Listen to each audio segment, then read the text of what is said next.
What's up? Remember Oh, Steven Wright? it's just me, your friendly neighborhood asshole. Yay!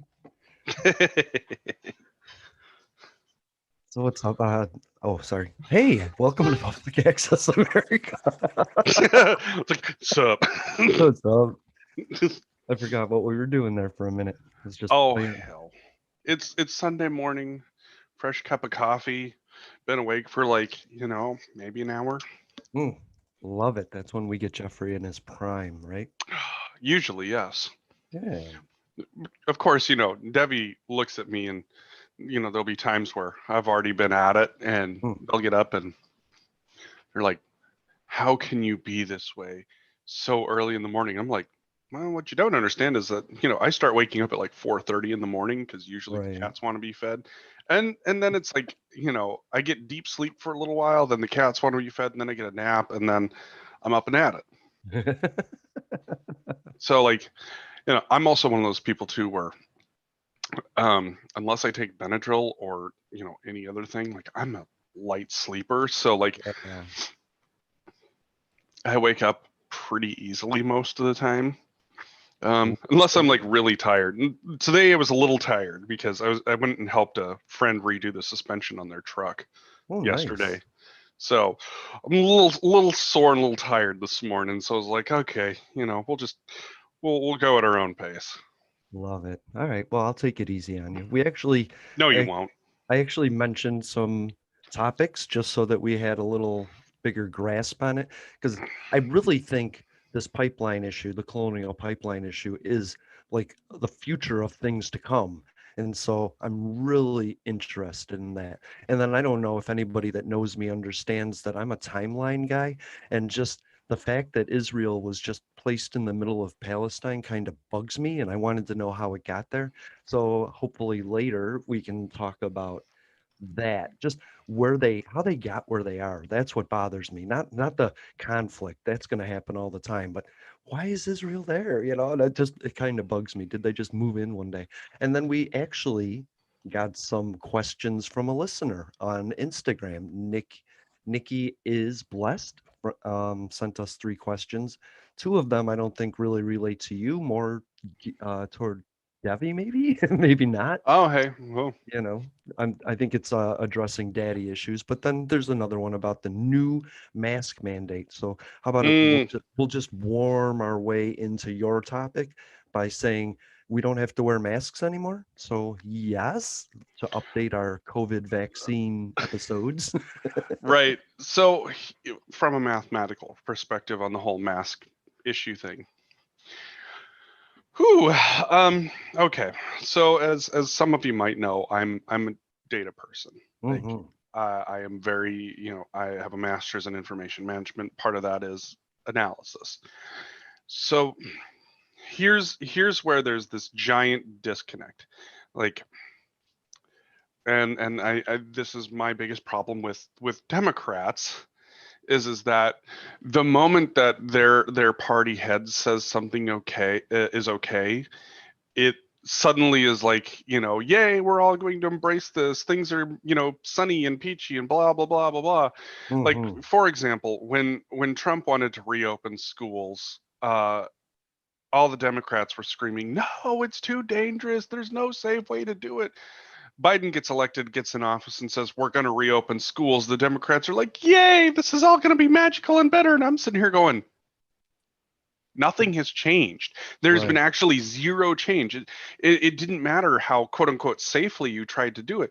You didn't have kids getting vaccines. And the idea that the same group of people who are constantly like changing hair ties and hats and coughing on each other, it was the idea that any of this was ever going to be safe and that they were going to somehow make sure that all of these students were going to be wearing masks the entire time. I mean, that was never going to happen. And Mm. of course, the data here has already shown that, we've had a couple of outbreaks in our school systems. So, not shocked. Mathematically speaking, that was expected. Like, and that's without having to do any sort of in-depth analysis. So, now that kids 12 and up are going to be able to get vaccinated, that's going to help make a world of difference. Oh yeah. Yes. But Now, kind of what we talked about with herd immunity. Herd immunity was one of those things where it was always nebulous simply Mm, because there is no real good, like, if we hit this number, herd immunity is reached, because it's a little right. bit different for everybody. And it's a Sure. little bit different in calculation on based on the disease and how easy it transfers And the and length of spreads. time, right? Like how long we are actually immune. That's Right. because that's an issue with getting the vaccine all at once, is if we all get it all at once, we're all herd immune for that amount of time. But if we're scattered, then some of us are immune some of the time, and that's the hard And thing to that's deal with. and that's where, like, the initial vaccination push is going to help reduce the spread of the disease. Right. And then every year having a vaccination push, like you would with the flu shot, for Heck example, yeah. that is going to be what helps tame the spread of that. I mean, they're already looking at doing that, doing the mRNA treatment with the flu, so that way we can knock down two diseases at once. And I think it's a fantastic idea, but the calculus of herd immunity has always been um, unsure, Mm-hmm. because even if you listen to Dr. Fauci, one of the things that he's always said is that you're looking at about 70% to 90% of the population either having been infected or vaccinated. And so really that's your that's where you would want to start. But ideally, he said 70 to 95%. Right. Okay. So what does that look like currently? We're not close to that. No. Only one third of the population is considered fully vaccinated, and one half has had at least one shot. Right. And but And wait, um, there's about 100 million kids in the US. I don't know what percentage of them are now of vaccine age, but I think they're just trying to push to a general higher percentage number by getting kids in there faster. You know what I mean? right, so that is one of those things where it's like the mathematics is important in this, because from a mathematical perspective, if you look at herd immunity as the 70% threshold, we're nowhere near close to that. In fact, I would argue that these mandates probably needed to be pushed out another, till probably about June 30 is when we would look at seeing some of that happen. Hmm. And of course, a lot of places are starting to embrace that, against the advice of medical science. Hmm. So, why is that, do you think? Why is that? Well, Jason, what do you think people who aren't working are collecting? Money. And when you have a large percentage of the population not working, what are you losing as a government? Money. Mm. And so, Well, you're spending it. I just think it's a money tree. I don't think you're losing it. It's always being transferred. Money is a state like air. It's always being passed. It's not lost. You know what I mean? well, that's what it should look like. But the reality is that that's not what it looks like at all. The state of Washington, for example, has spent a lot of money on keeping people home. Yeah, And that has been a blessing in our numbers being able to stay low, right. but it is now getting to the point where, and I would argue it probably has been to the point where the state of Washington no longer has the money to keep people home, is what's going on. Gotcha. Okay. So here we had Inslee say that, if you hit all of these metrics, you're going to advance on to the next phase. Well, then they strategically revised that to be like, we're going to move all the counties through these phases, and if you fail these metrics, you roll back a phase. Oh So that wow. happened with a couple of counties, but then the caseload kept getting higher and higher. And rather than saying, okay, now instead of having just two counties that have failed and had to roll back, there's like 7 or 8 now that should have to roll back. Wow. We're not doing that. That's crazy weird. And it's the No, it's mixed not. message. It's not. It's a mixed message, but it's not weird because when you don't have the money to keep people home, Mhm. and you don't have, and businesses aren't getting the money to keep themselves operating, Right. basically what you have to do is you have to keep moving the goalpost, and that's exactly what's Yeah, yeah, happening. yeah. I see what you're saying. It's just, yeah, I'm in Florida and we're opening up and, all this other stuff, and you guys are more of a Democrat, like, Hmm. leaning place. And it's just, it always interested me, like, how both sides dealt with it, and we were all just saying, oh, the other side just wants to kill us or take away our rights, when honestly it was just different ways to address the same situation. And in a few Exactly. years we're going to see actually which side actually did it better, and I'm interested in that. But Absolutely. so you're saying unemployed people would rather have the virus around so they can stay home? I wouldn't say that that's the case. I would say that there's probably some that definitely feel that way.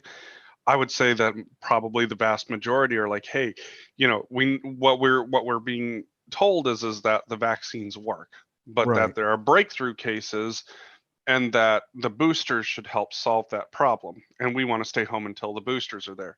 Oh, wow. And mathematically speaking, the vaccine, regardless of what variant you get, seems to be highly effective with the mRNA Oh, vaccines, oh Pfizer and yeah. Moderna. Even against the variants, they seem to be still pretty effective. Like Yeah, we talked it might about not that be like the last week. 94%, 95%. It looks more like 89, 90%. But that's Kind of. still a lot better than that's still well above the threshold that we look at for most of the vaccines that we get as kids.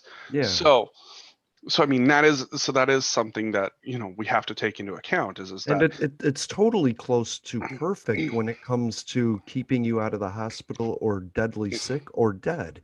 It's almost perfect for that. You might get symptoms that resemble a flu, but you're not going to pass it on. You can't shed the virus off onto other people once you're vaccinated. You're well, just they're not sure about that one yet. They're not sure about that one yet. well, that's what But they're saying now, though.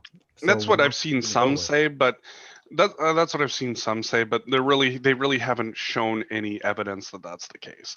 Okay, Because here's the thing is that you even when you get the flu and you've gotten the flu vaccine, you can still spread the flu to other people. sure. The idea that magically this one will stop that level of transmission, I haven't seen the evidence that says that. I mean, Okay. I'm Well, I open mean, I'm open to looking at that, but I I haven't did seen that yet. the way I see it is if it gets into your body and your body is a poor host for it, it can't survive to thrive to go to that stage of Oh yeah, I mean transmission, for the you vast know? majority, absolutely that's the case. I mean, I just think that's the reasoning behind saying that it's hard to transmit, especially if you're wearing a mask and social distancing and washing your hands, or Right. two out of those three, then it's damn near impossible to pass, which is once you're vaccinated, I'm saying, you know what I mean? Right. It is quite quite difficult Yeah, to yeah. pass it once you've been vaccinated. But it's not obviously it's not perfect. Nothing is ever going to be perfect, and that's one of the things that mathematically we have to keep in mind. Because if mathematically something was perfect, number one, I would be excited. Number two, that would disappear from the market.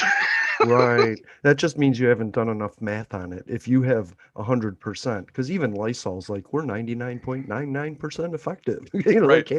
can't say 100%. So I Right. get And that's great, and that's one of those things like when you look at the caseload that we've had and you look at a 90, even if we were to just say it was all variants, hmm a 90% reduction in caseload is going to be very, very beneficial for hospitals. Heck It's going to yeah. be more open beds. That's going to be people getting back in and seeing their doctor for things other than COVID. Yeah. That's going to be people getting necessary treatments, surgeries, etc., because the hospital's not just a COVID ward.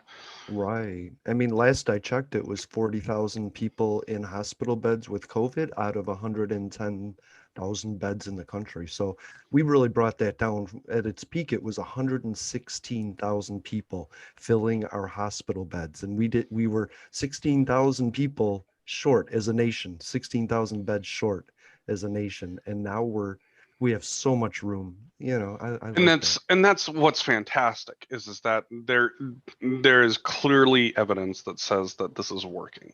Now, Hmm. that said, that said, when you look at the data and why they're saying that we don't have to wear masks anymore. Number one, like I said, mathematically speaking, when it comes to hitting herd immunity, we're not close. So to me, Right. they're jumping the gun on this by probably about 6 weeks. Um, Okay. I would say that if vaccination rates kept up as they were, and we hit that, Yeah. 70% mark, or even the 60% mark, maybe, then you could start looking at doing what we're doing. I think Right. it's too early. Well, I think what's weird is that Democrats aren't going to wear their masks because they got vaccinated. Republicans aren't going to wear their masks because they never really believed in it. So it's not a great shaming tactic. You know what I Mm, mean?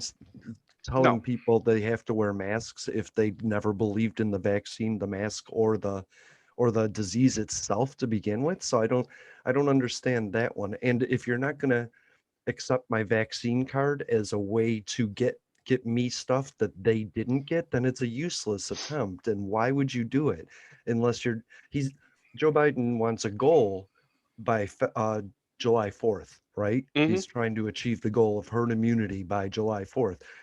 I don't know if this does it, but I mean, it's people were getting so irritated with no reward to all this, doing and what we were that's told and and not getting that's a reward. absolutely, and that's where this is where it gets absolutely funny to me, because what you're going to do is you're going to say that vaccinated people no longer have to wear masks in these stores, and Right. vaccinated people do, but you're Right. not going to check to see if somebody's vaccinated, so everybody doesn't have to wear a mask. And it's like, number one, like, this is where I've got to do the dance between the two sides that makes everybody go crazy, because they Oh, can't yeah. tell if I'm a Republican or a Democrat, which I'm not either.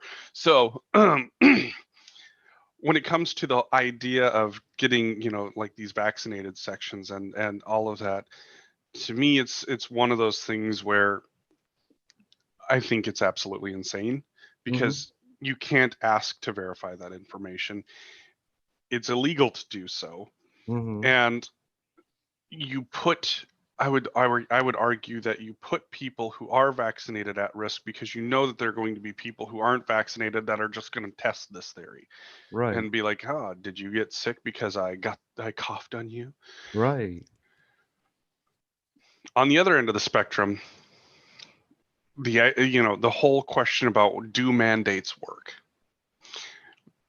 Mandates are only as effective as the people who follow them. So when half your Mhm. group of people is just like, "Fuck your mandate, we're not going to follow it," well, what are the repercussions of not following the mandate? Nothing.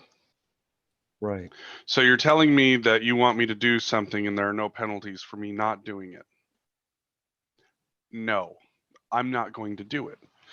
It's like, at that point, you leave it up as a choice of, hey, you know, just do what's right by your neighbor, Yeah. wear a mask, get vaccinated. And the reality is that even for people who are on the fence still about getting vaccinated, number one, it is safe and effective. Number two, yes, there are some side effects. There are with every vaccine that you take. Sure. Number three, you can't shed mRNA. That is not how this works at all.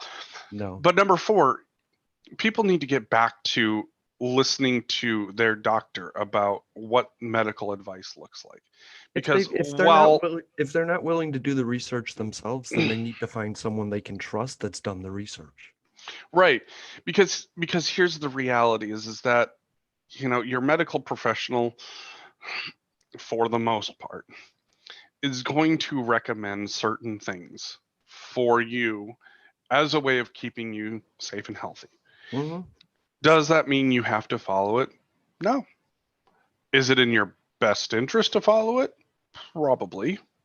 That's like, anything. Like I go like for example, I went to the doctor about a year ago because, everybody was, in the house was finding out, oh, hey, the reason that I have been lethargic is that I have low thyroid, Mm, or hey, I've got this going on and that's been a problem right. for me. And so I was like, you know what? I've always struggled with my weight a little bit. I'm going to go to the doctor and I'm going to see if there's anything wrong with me that might help be that magic bullet that pushes me over the edge. Nice. So I I did all the blood tests, I did a couple other tests, and I'm like, yes, I'm going to get some answers. And it turns out the answer is my heart is in great condition. My cholesterols are exactly where they're supposed to be. Nice. My hormone levels, my vitamin levels are all exactly where they need to be. I just like food too fucking much. That's perfect. Yeah. So the answer wasn't something that, I needed to take this pill and magically it was going to be all better. The answer is my fat ass needs to actually exercise and actually burn the calories that I'm eating. And Yeah. or I need to adjust my food intake so that way I can actually start Yes. losing weight.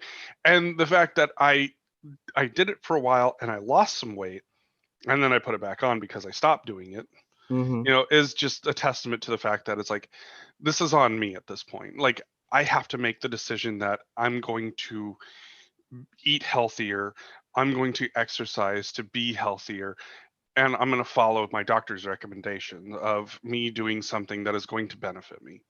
There you go. But I in think, like another case with depression, for some people, it's about changing your diet, it's about doing more exercise, it's about being more involved, or in my case, it's a chemical issue with my body and I've got to be on medication for the rest of my life.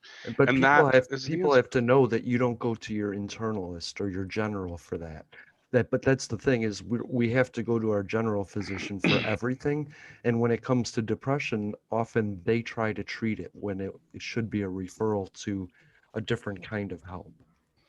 And that's and the reality for rural America is that, most likely, all you've got is a general. Getting to a Right. specialist is hundreds of miles away. And if you don't have the Exactly. ability to get there, well, at least in the past, telehealth wasn't an option.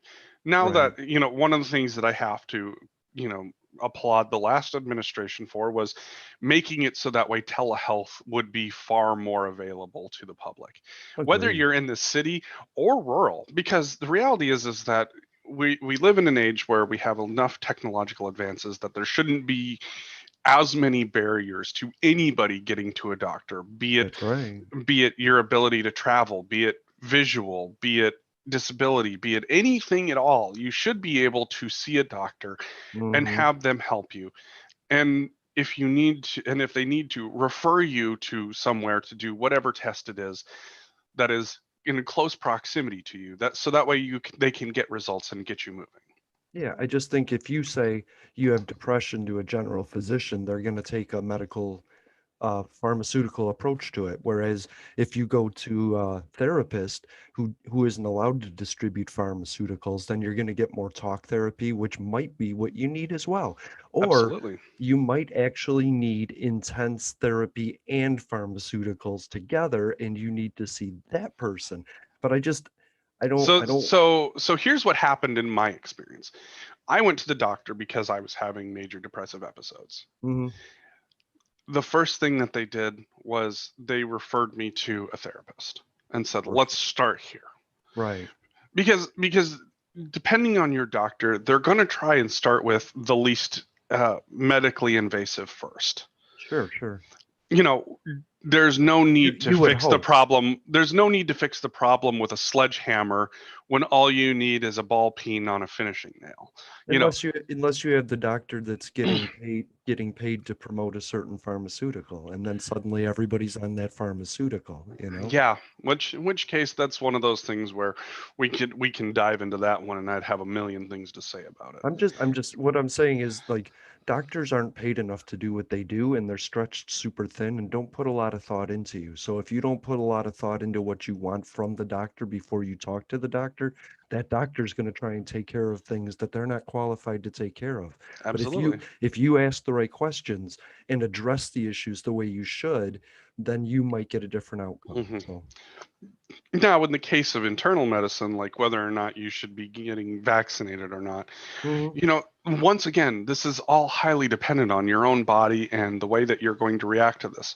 right. The vast majority of people are going to have very mild side effects. Some might have some moderate side effects.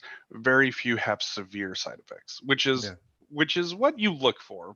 Um, in terms of whether or not you should do it, obviously, like this is one of those things where if you need to consult your doctor and your medical history on this.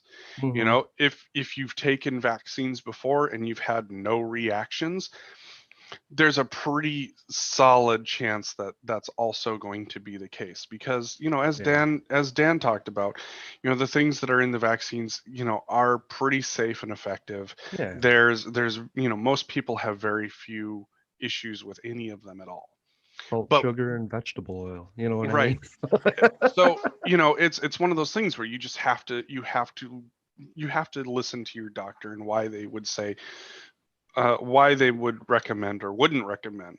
Hmm. And the problem that we've had in this country is that I call it I call it the medical advertisement syndrome. It's Yeah. like we see a medical ad on the TV, and it's all these people are like, if you have anal leakage, and they're all dancing around all wild, and it's like, I have anal leakage and I want to dance Hmm. like that. Right. It's not about, the issue at hand is not whether or not you need the issue at hand is whether or not you need the medication, because the reality is that it could be that you just need to change your diet. But Yeah. we do this research ourselves, and we think that we know the answer to it. Right. Now, there are certain things that you should know the answer to. Like, for example, you know your own body better than your doctor does. And if something new is happening and you can't tie it to something, that's when you need to go see your doctor and say, hey, something has started happening. Yeah. I need some help. Yep. Yep. But, it's also that whole, like, at what point do I get concerned? Because one of the things, like, my parents never told me is that you're going to have some random shit pop up and it's going to worry the hell out of you, Oh but yeah. it'll never crop up again. Like, there was about a week long period back in 2015 where just this top section of my lip went completely numb. Yep. And I was like, uh-oh, something's wrong. Mm. And I tried to find what it was. And I was like, I think I should probably go to the doctor and get this checked out because I Yeah. don't know what's happening. And then it went away. Right. And I've never had the problem since. Okay. I get you. My wrist hurts every so often because I fell on the ice once. I just Not because you're sitting at home beating it constantly. no, no, no, different wrist. See, So I'm a drummer though. I got to be good with both hands. that's right. That's right. I just think people need to think more. And I also like how they discuss defunding the police. I wish we would do that, have that same thought when it comes to healthcare. I wish my Defund the G insurance companies. no, I just wish there was a different approach to things. I mean, I have blood sugar issues, but I want to talk to a nutritionist instead of a general. Like Hmm. I think my main concern, I should have a specialist in that helps me with everything else because it is my nutrition. Enough water, enough salad, and no sugar. Jason's fine. His blood sugar doesn't go up. But yeah, if he eats a key lime pie, guess what? He's in trouble. So I just think we need a new way to address illnesses overall. I had this thought that like, what if there was a Facebook where your doctors just were your friends, not friends, but the people, your contacts. And so when you posted on medical Facebook, you could be like, wow, I have a headache today. And then I have a headache today. And your doctor could just go through their feed and be like, oh, Jeffrey's got a headache 4 days in a row. You know what I mean? Or Hmm. your dentist could be like, oh, or all your other doctors would just be your contacts, and they could maybe get paid for the time they spend on their Facebook stream. I don't know, but it would be a real-time way of following trends in someone's body. I mean, the only reason that I would advise against something like that is simply because, the more of your medical information you put out into a public sphere, Mm. the more likely there's to be harm to you. And that Oh, kind of sure. plays into where we're going to go next, Everything with seems to be information. everything seems to be data, and every app now is asking me, give me access to everything you do across all devices and other apps. Mm, And I've been like turning that down. So yeah, yep. it is an interesting segue, isn't it? Yeah. So, I mean, like the idea that, I do like the idea that there could be a way for you to log your symptoms. There could be a way for you to, say, oh, hey, I noticed something different. And then if that something different is still there, have a way to be able to show that to your doctor and say, hey, look, so this is what I noticed. This is when I started noticing it. This is how it's gotten worse since I started noticing it. Yeah. What's happening. But I think in the age of telehealth, we're going, instead of that, okay, I've noticed this a whole bunch of times. Now I need to make a doctor's appointment for like 3 Right. weeks out and hope that that's still there. Whereas with a telehealth appointment, like every time that I log into my telehealth program through my insurance, they're Right. like, it's 10 minutes to be seen by a doctor. Yeah. Oh, yeah, yeah, Great. yeah. And that's just it, is that there's no difference between a doctor in Washington and a doctor in Florida and a doctor in New York and a doctor in California and a doctor in Montana and a doctor in Texas and a doctor in Illinois. And Yeah. a doctor is a doctor is a doctor is a doctor when it comes to generals. That's interesting because So, Medicare requires me to only have a doctor in a specific area that surrounds me. So telehealth might actually change that. which is what I would hope, is that for people who need to be seen by a doctor, and rather than having to wait for that appointment to be available, Hmm. in how many ever weeks or months, and that if there's a Medicare telehealth, Yeah. then it could be like, hey, something's come up, I've noticed it, let's see if we can't get this addressed sooner. And then boom, you're on the Medicare telehealth app and you're getting seen by a doctor sooner. Yeah. I honestly think that that is something that could change the way, change how the costs of getting into a doctor on Medicare would be a huge benefit. Hell yeah. And maybe that's You just made me type in my disability policy note that I've been making. So that was something big to me. I like that. Thank you. so there you go. Start pushing that one, because Mm. because there's no reason why being on Medicare can't be cost effective, number one, Right. and number two, have you a greater access to being seen when you need to be seen. Yeah, So that maybe totally. that's something you can push to your local rep, your state senator. Yeah. Tweet out Kamala and Joe. See if they'll be interested in hearing something like that. Well, what I have pinned to my Twitter page at Public Access Pod is every member of the subcommittee that oversees Medicare and SSI and disability. And what I did was I put all of their Twitter handles in the first tweet, and then I attached every tweet that had their phone number and Washington phone number, and I asked people to contact them.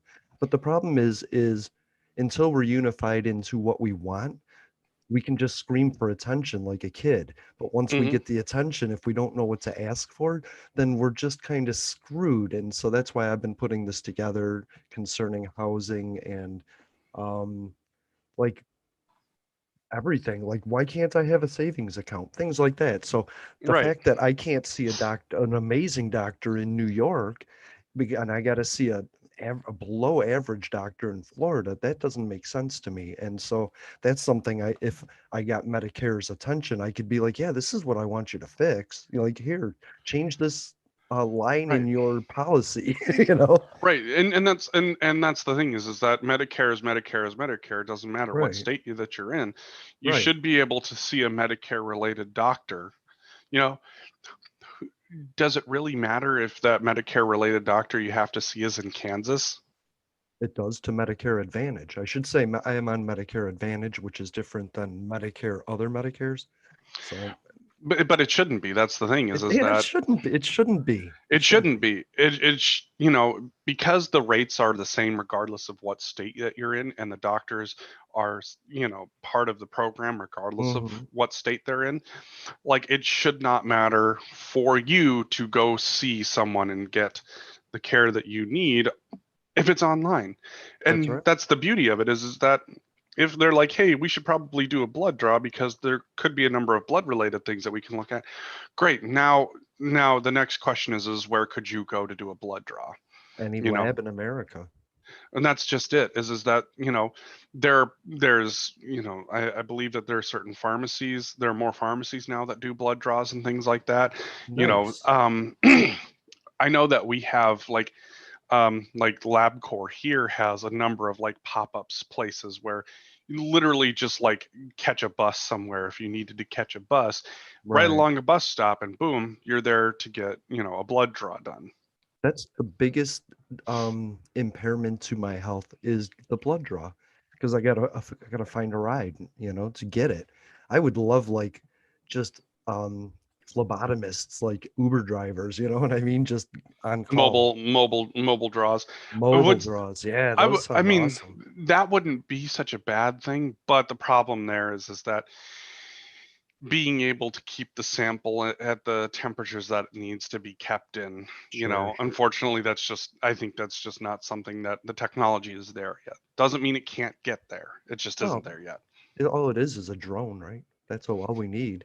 A drone to place itself right on our front lawn and give us our blood pressure and take our blood draw. You know what I mean? What you're saying is that we all just need like an android that's, you know, lives in the house with us, and we can, Yes. I mean, I wouldn't be opposed, but I robot it. there you go.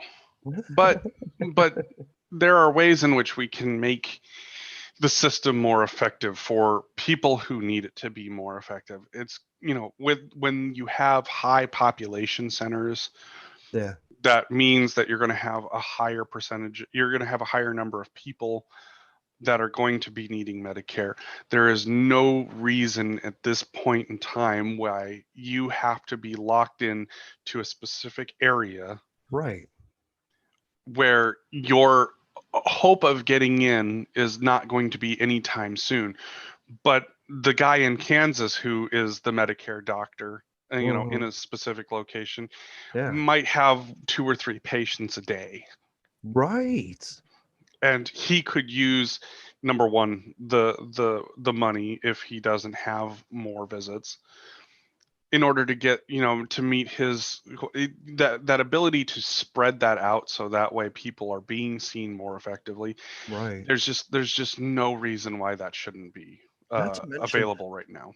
how many colleges do you think are out there that you could actually sign into a telehealth visit at a class of people studying it? You know, because my specialist, my eye doctor, was a professor at Illinois University. It would be kind of amazing to like just tune in and get like student answering, what do you think's wrong with them? You know what I mean? I think that would be kind of neat. I think that would be, to me personally, I think that would be fantastic in being able Hmm. to give students more access to real world cases, and Hell yeah. more access to, I would say that remote viewing is going to be one of the biggest things that comes up in terms of health. That'd be being neat. able being able to see doctors, being able to, as a doctor, learn how to interact with patients through the screen, Right. and be able to, and for systems to be able to have the list of resources. So like, you know, if my telehealth provider was like, okay, this person's on Medicare, here's the list, you know, here's where they're located, here's the list of Mhm.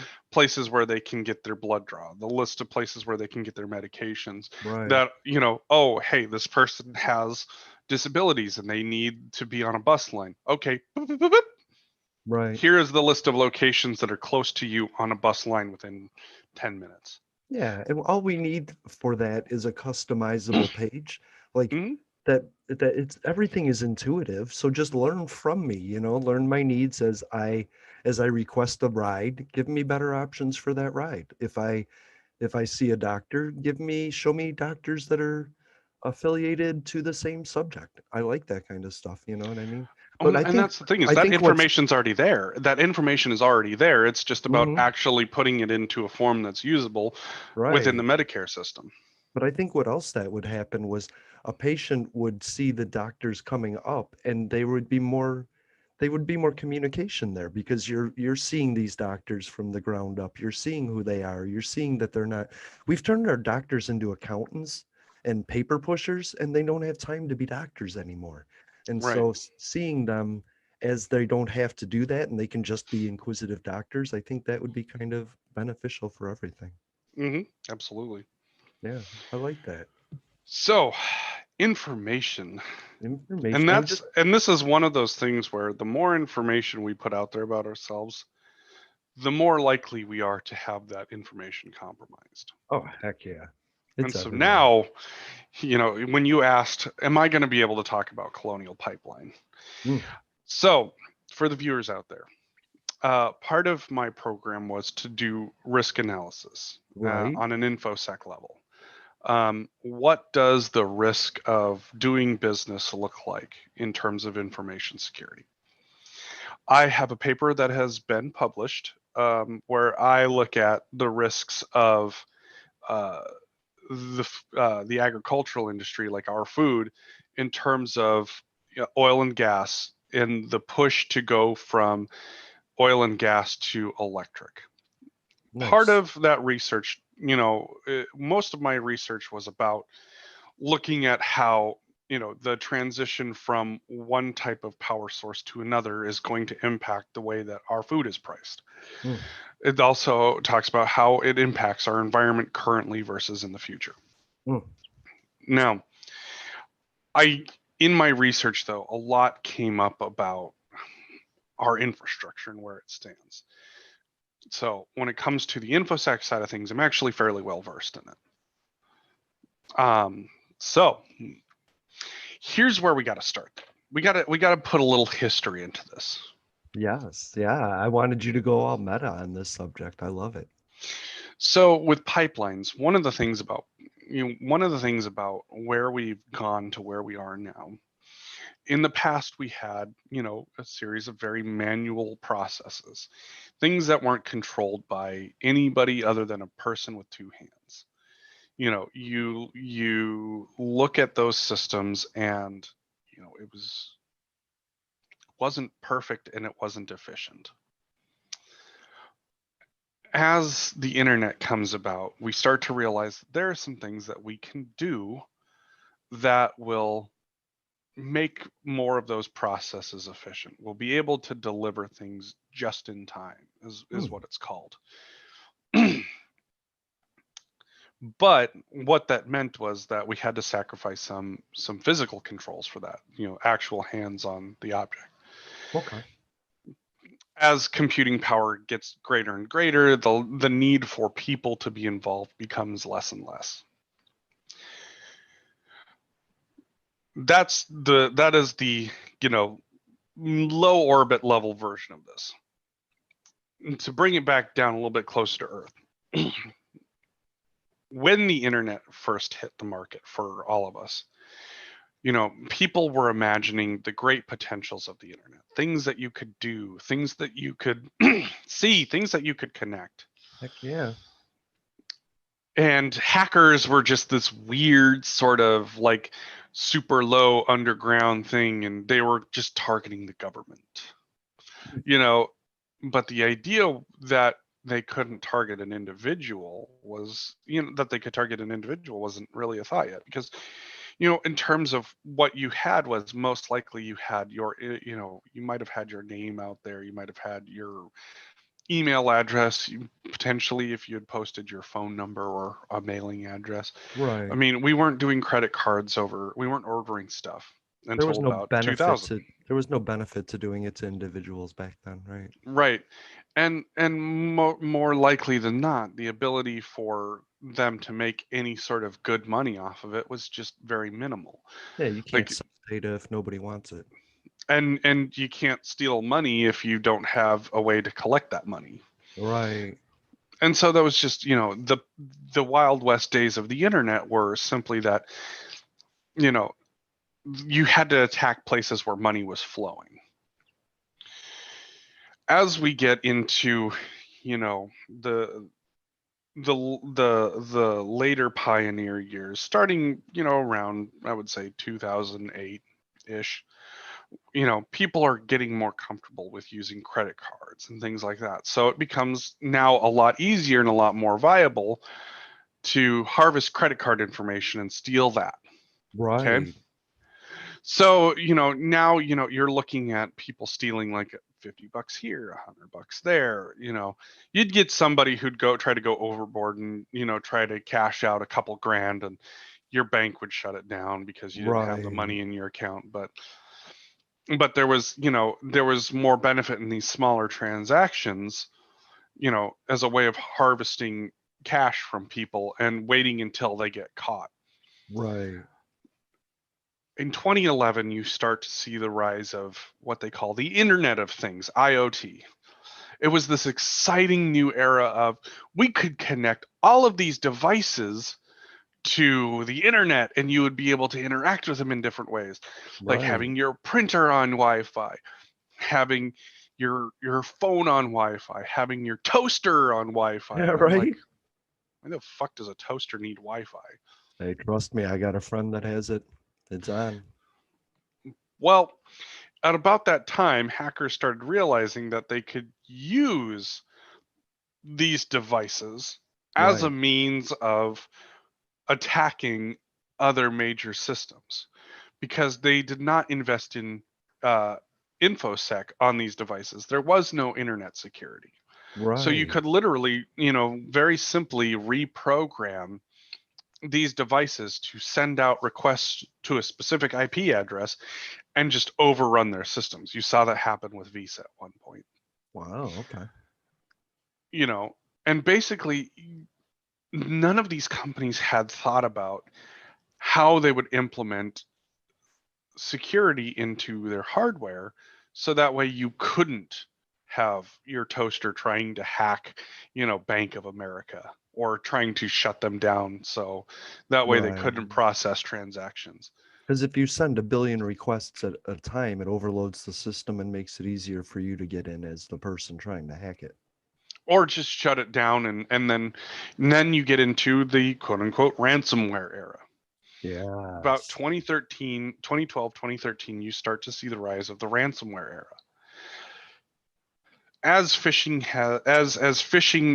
in terms of an infosec standpoint, has become more prevalent, the idea of getting people, when you saw people get viruses on their computer, you were just looking at mostly destructive practices. you Okay. started seeing you started seeing a little bit more sophistication when people started installing keyloggers. Basically, Right. all keyloggers do is they record everything that you type into your keyboard, and then that gets saved as a file that then gets sent on to the hacker. And then they just look for a series of numbers that would look like a credit card. Right. And then boom, that's how they get your credit card information. Um, or they would create a fake site that looks a lot like the real site, and you would enter in your information there, and then boom, your Exactly. information is compromised. Exactly. That's why for a while there, you saw people get really, really suspicious about typing their credit card information in anywhere. Right. Now, a lot of other secondary sites have stepped up and said, yes, this site is perfectly safe for you to do this. This site is not trusted. And that's where the Right.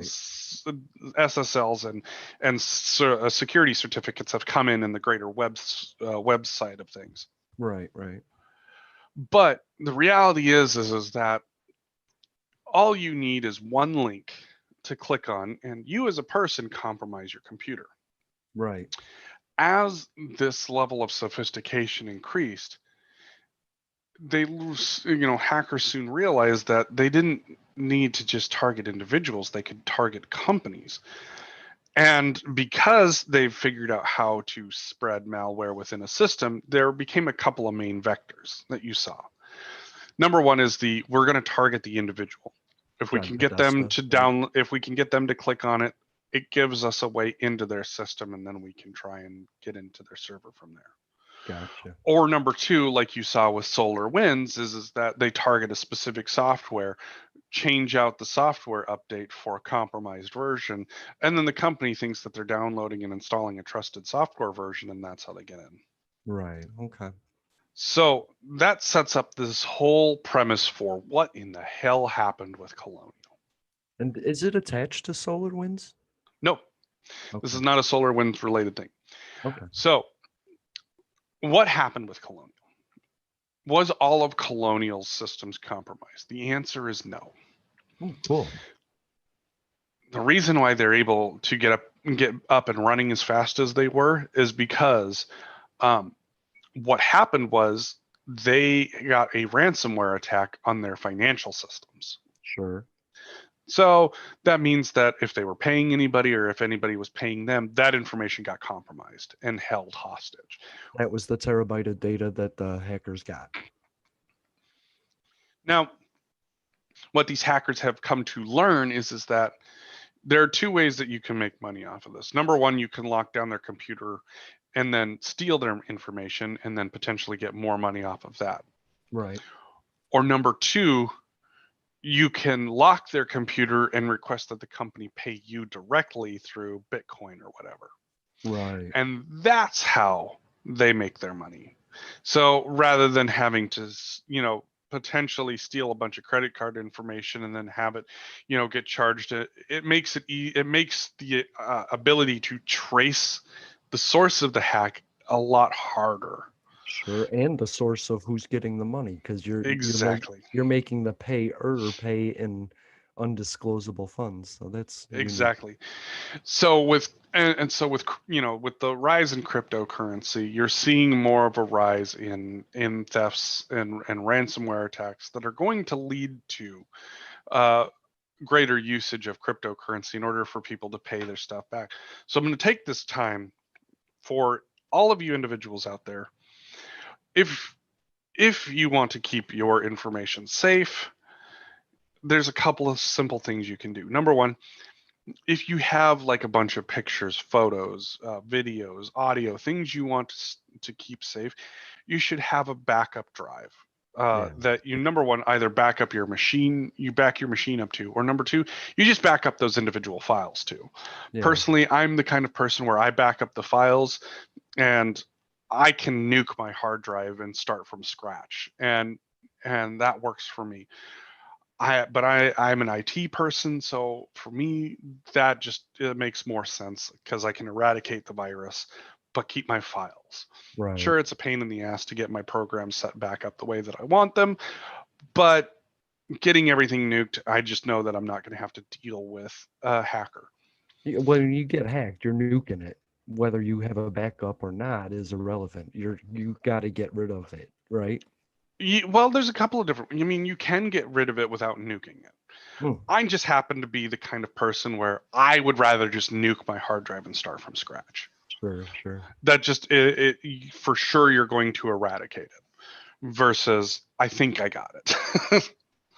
So I just recommend that everybody has, you can go to Costco if you have a Costco membership. They, depending on how much data you have that you want to save, they've got 2 terabyte passport hard drives. They've got 8 terabyte desktop drives. If you have a bunch of videos and stuff that you want to save, precious memories. I Right. always recommend backing that stuff up if you want to save it. And it's an Because external one, right? So you exactly. attach it, then you unattach it, and Yep, so it is you attach it when you need it, you unattach it when you don't. And then right. that way you keep you keep those precious memories safe because unfortunately there has been a rise in people's computers getting locked. And if you lost a loved one and you had a particular video that you don't have anywhere else, the only way Right. that you're getting that back is by paying a hacker, and fuck them. Keep your information safe in a secondary spot. So is that what would have saved Colonial Pipeline or the owners of Colonial Pipeline if they Mm, had just simply done hard drive backups? Well, that certainly does help. And here's how those systems work. So, depending on what kind of a system Colonial has implemented, Hmm. they might have like a cloud backup system or a data center where everything that they do gets backed up to a secondary system. Ah, okay. So, this is one of those things where depending on their level of sophistication, which hopefully they are, significantly invested in systems, Right. the information that they had was being sent to a secondary location to save. Depending on what system you're working on, sometimes you have 3, 4, 5 different geographically diverse systems, because the idea isn't that you're going to just keep your information safe. It's, what happens if we have a hurricane hit Florida and the data centers in Florida get flooded? Right. Well, if you only have a backup in Florida and your data center gets flooded and you get flooded, you're shit out of luck. But Exactly. if you have a data center in Florida, that's your quick recovery spot, and then you have, let's say, one that's in Kansas, or one Mm, that's in Washington, or one that's in California, or one that's in New York, you know, having a geographically diverse location is how you keep your ability to stay running or get back up and running real quickly. right. It's how you make that more possible. Okay. So but one of the biggest problems that you're up against is that when you're when you sorry, Billy has had decided that she wants to join the chat. Are you gonna come up here and say hi to everybody? Love it. Billy, see, say hi to everybody. Hi, Billy. Sorry. Awesome. Hello, Billy. Yes. So, um, if you have all of your information saved in various locations, that's how you're going to ensure a return to operation.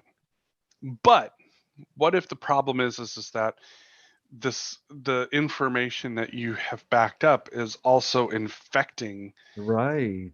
your other locations? And this is where it actually gets really tricky, and this is where there has to be some speculation in that whatever, they might not have had the systems backed up the way that they needed to, because because in one sense you should have your systems backed up in a way that, let's say that you can figure out what your last known good configuration was Hmm. and you can restore to that, but your data is stored to another location. Oh, wow. So you have to nuke things here. You have to pull from one location to get everything loaded back to where it was, to the last known good configuration, and then you have to bring your data in. That's a Right. pain in the ass, and companies test this constantly. Some Good. test it more rigorously than others.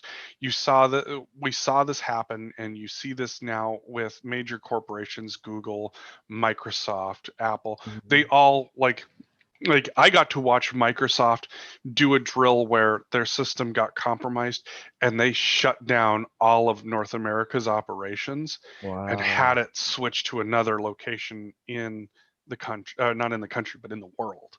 That's So cool. all of their systems were then running through a different location. Love And it. they test this regularly because you don't know what you could sustain as an attack on your system, be it Right. physical, be it technological. You have to be able to keep things running no matter what happens. Now, Yeah. for smaller entities, that reality is a lot different. Obviously, like the organization that I work for isn't going to be located in another country. That's just not reasonable. Hmm. And the same can be said for Colonial. But you would still, in theory, be testing yearly. Hey, what happens if I have to do a disaster recovery? Now, disaster recovery doesn't mean a natural disaster. It also means if my shit gets hacked and held hostage, what do Gotcha. we do in order to make this happen? Well, there are a couple of different ways that you could do this. Number one, and I hate this option, you can pay the hackers. Which is And what that's what happened. Colonial did. Right. Colonial paid 5 million to get their systems released. Is that weird? Is that a weird number to you? No, it's It's, not. it seems so low. It seems Austin Powers, you know? Well, you have to remember that these organizations, you're not dealing with mega corporations of evil. You're dealing with a few fucking assholes that happen to be very good at what they do. Yeah, I just didn't know if the 5 million when you could have asked for 25 million seems weird. Well, you as a hacker, one of the things that you have to recognize is what is the financial benefit of the number you're asking for. If it Mm-hmm. costs if it's going to cost you 25 million to pay off a ransomware attack, but it's only going to cost you 10 million to have to nuke your shit and start over, Gotcha. 10 million makes a lot more sense. But Okay. if it costs you 10 million to nuke your shit and start over and these hackers are saying, "Hey, pay us 5 million, you're back up and running," that Right. makes more sense from a That business perspective. makes sense to me now too. So the number that they chose to me is most likely a case of, you know, it would be easier for Colonial to pay that amount of money to get their stuff back up and running versus the amount of time, effort, and money it would take to restore their systems to the last known good configuration. Right. So instead of losing months, they lost days. Love it. Now, what does that look like in terms of oh, what does that look like in terms of your system and your internet security system? I can't say what level of information security that Colonial has. They Right. could be running top of the line stuff. They could have, they should have dedicated teams that are constantly looking at this information, constantly reviewing Mm. it, and from there acting as appropriate. Right. But one of the things that people need to take into consideration is that, you know, there's this idea out there that, you know, oh, you know, well, they can only get in if they attack this particular device. Or that's not the way this stuff works. You know, when you think about what a phishing campaign looks like in terms of actual attacking a system or a major Oh yeah. institution, your ability to uh, your ability to actually deal with a particular system looks more like, how do I put this? If you do a campaign, let's say that your goal is, I'm going to attack Colonial Pipeline. You could do this one of two ways. Oops, I happened to magically email one person, they clicked on it, voila. Right. Or you engineer a campaign that is a mass company, mass individual, you know, that is trying to get anybody within the organization to click on it. And that's Right. more realistic to what's happening today.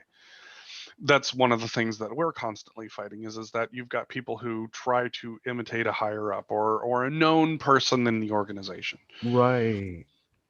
And the reality is that, you know, in an organization of, let's say, 1,000 people, let's say that there's 1,000 people that work for Colonial, and you send out a phishing campaign attack, you don't need like 5%, 10%, 15% of people to click on the link. You just need one Right. person to click on the link, and your system is compromised. Yep. He does it from his phone real quick. He just sees the name, clicks it, boom. Exactly. And just like that, they're in your system. So that's one of those things where, like, the idea that it's like some sort of larger attack is not always the case. Yeah. The attack itself might be large in scale, like you have a vast number of emails coming in from a specific location trying to target any number of people. Right. But the reality is that, you know, you only need one person to click on that link, and it's over. The Yeah. company is in trouble.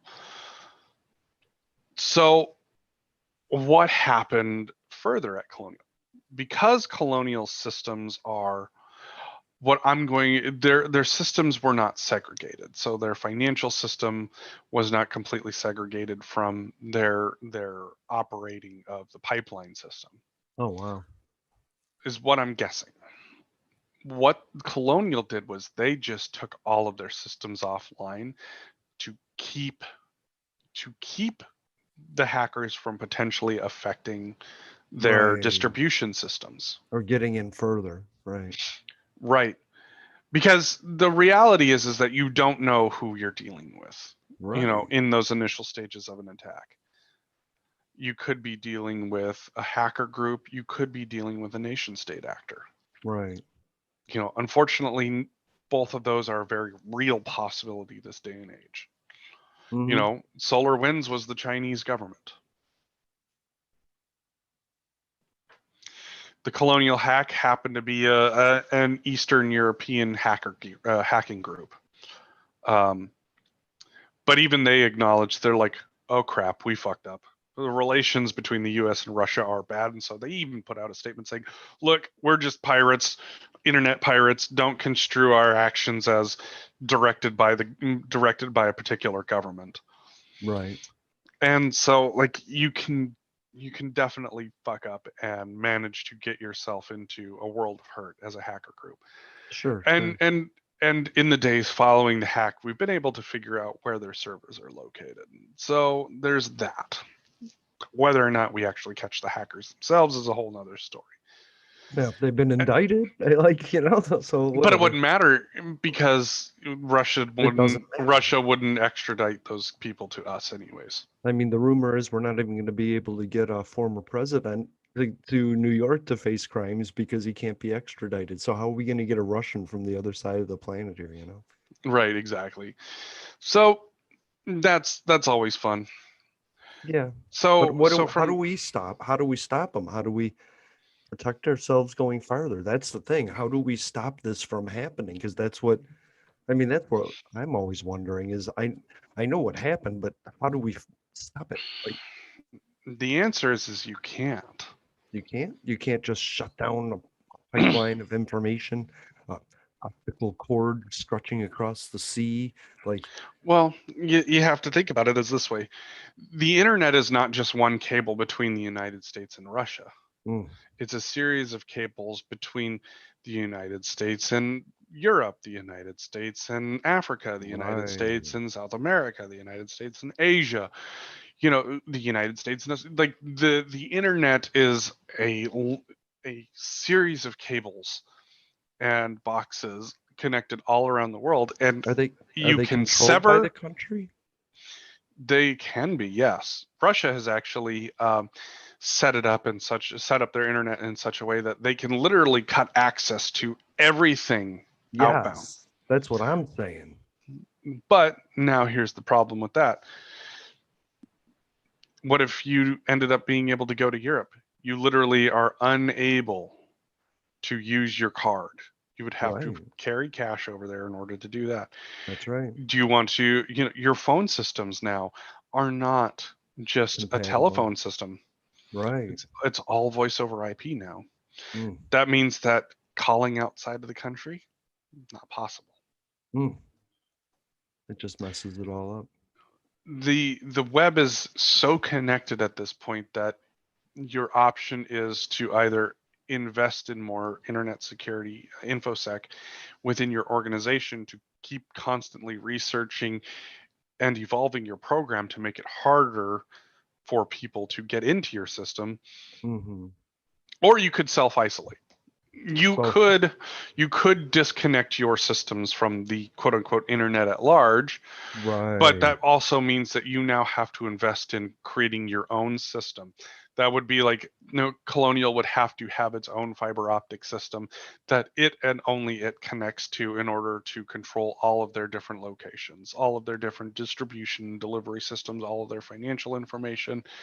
You wouldn't even be able to take payment from outside, or you segregate the system so the financial side of the system is connected to the outside world taking payment and able to get all of this information out here, but your operation side of it is only connected to its own internal network, and the two systems don't ever talk to each other because they are completely different systems.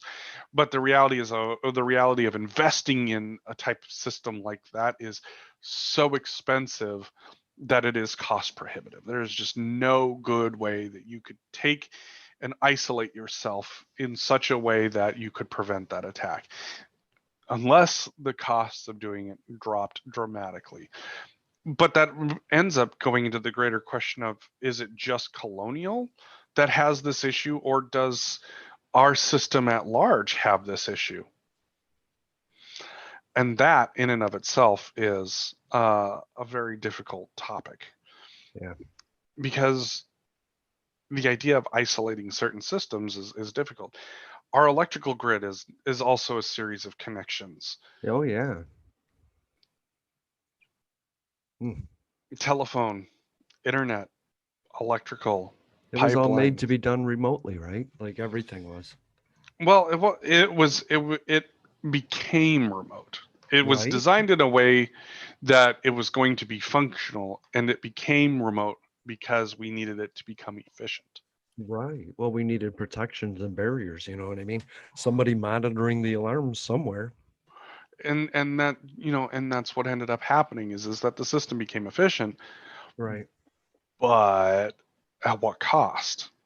I think it's cool. I think technology is awesome. So then we should just attack the hackers back, right? Like make it make it unpalatable for them to attack us in some way.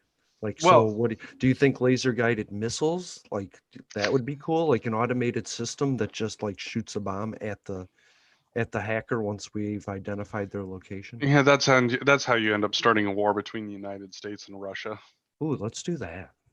Ooh, that's You know, nuts. there's already a war, right? Like Russia is fighting in Ukraine and Georgia, and they're saying we're beating and we beat America in Syria. We're beating them in Ukraine. They think there's a war. Like Russians think there's a war. That, I laugh at that, because if they really wanted to see a war, they would see something new. Right. I Yeah, just think it's funny to me. The and propaganda that's that goes on in Russia compared to America, you know, like well, if we've got our own propaganda too. We've got that's our what own shit. we're all built on that, but we're not saying we're in war with anybody. Chances pretty much because we lose wars now. America Well, loses wars all the time, so we just don't admit that we're in them. We're in we an just engagement. we just happen to we just happen to give more of a shit about convention than other countries do.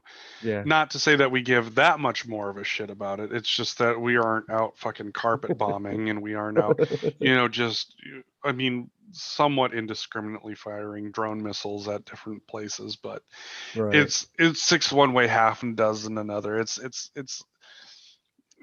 if we were to see conventional warfare in the style of what we were used to fighting in World War II, Trenches and stuff. Yeah. mass bombing campaigns, no fear of using nukes, yeah, you would see something absolutely spectacular, and that would be the demise of humanity in and of itself. Let's do it.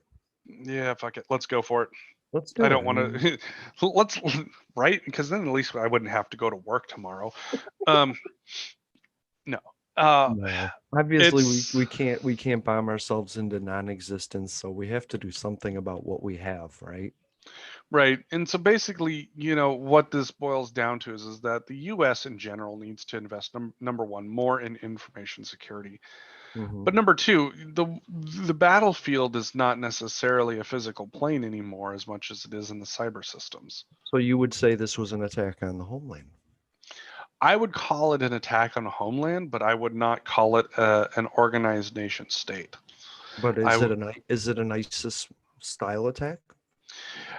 No, I would say that it wasn't, simply because the goal was to get paid. It was not about causing damage. Right. And for them, like I said, even the hacking group admitted they fucked up on who they targeted. Well, sure, but I'm betting that everybody But with a shoe bomb said, "Oh, that was stupid." but the reality is that it does expose what the current threat system looks like in the United States by being Sure. able to shut down a pipeline system, your fuel delivery systems. I mean, we're constantly in a state of what happens if the hackers figure out how to shut down the electrical grid, Yeah. take out our internet access. Right. Or, Exactly. it isn't just about the physical infrastructure anymore.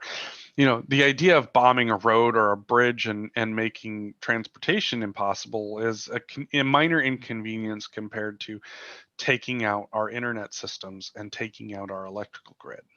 Sure. Because you think about everything that you have to use the internet for these days. Now, we've talked about that a little bit. Think about everything that you use electricity for. Could you imagine, down in Phoenix, if they suffered a catastrophic electrical Mm-hmm. system hack? Right. The number of people who will die from that heat will Yeah. become astronomical. Or a hospital system. You know what I mean? Right. Because those generators only last so long. And Right. if you manage to coordinate a fuel system attack that affects the delivery and an electrical system attack that affects the power grid structure, you Right. effectively take out an area's hospitals. Like, let me see. I talked about this with a friend of mine. So let me find this because Fire departments, police departments. The things you could. I mean, they're in our dam system. They're they are everywhere. in they are in the damn system. Here we go. Let's see. How did I describe this to my friend? Because this was, she had asked me about this, and Sure. it was. Should these things Here we be go. considered an act of war, though? So the question actually got brought up was, with this pipeline thing, was it because we were focusing on COVID instead of focusing on this? And I said no. Oh The no. two the two things are, very siloed. Mm-hmm. Information security and COVID have very, very, very little overlap. Right. um, it's basically what I said. It's just that, number one, the previous administration thought Russia was our friend because they had a crush on Putin. And don't forget that China's in on this shit too. Mhm. COVID wasn't as much of a distraction as it was an excuse. In Iran, by the Um, way. oh yeah, and North Korea. Yeah, of course. When I was doing when I was doing my assessments of some of these critical infrastructure Hmm. systems that we have in place, we had a lot of deficiencies. This was Yeah. back in 2016 when I was still a master's student. So this is only 5 years removed from when I was doing that. These things were at critical capacity then, and there hasn't been any investment in making those things better. Right. We Clearly, have we have CISA. we have CISA, but it's still one of those things where we haven't done enough to guard ourselves and guard others. Right. So, We're reporting on the disaster, but we're not stopping the disaster. right, so really, this was a decade in the making. With the different hacks and all of these things. It's just that, the common problem is that the government tends to be a little bit further behind usually in addressing these things as opposed to corporations. But even most corporations aren't investing in information security the way that you would want to see. Right. Some of the larger corporations have absolutely started investing in it hardcore, and that's starting to show in some of the other ways. Some of the other infrastructure sections. Hmm. We're working on addressing that. Like in my section. In reality, though, people never thought hard enough that our critical infrastructure would be open to attacks by cyber. Like You who know, would the want reality to? is, and the reality is that if it's connected, it's vulnerable, and that's Mm. always going to be the way that it sits. Right. So even if you aren't investing in proper information security tactics and prepping for cyber attacks or cyber warfare, the country who figures out how to disable the other in the event of an attack is already at a significant advantage. It's no different than the physical maneuvers of cutting off supply lines in battlefield tactics. Mm. Exactly. Exactly. So even though this isn't a nation state that did this, you have to look at it as a trial run of if a nation state wanted to cut off, you have to figure out how to safeguard these systems in such a way that they can't keep the system down. Right. That's what I meant by a ISIS style attack. It Mm-hmm. wasn't the ISIS style, it was the lone individual or small group Lone accomplishing wolf the attack. attacker, yeah. Yeah, I mean, I know they're going for different things, you know what I mean? But I mean, I don't think that their goal necessarily was to attack the infrastructure as it was to just get paid. so you don't think they shut down? Well, they didn't actually shut down the pipeline. They stole Colonial some shut it down. financial, right? They stole financial They, information, which yeah, caused they a locked freak it. out.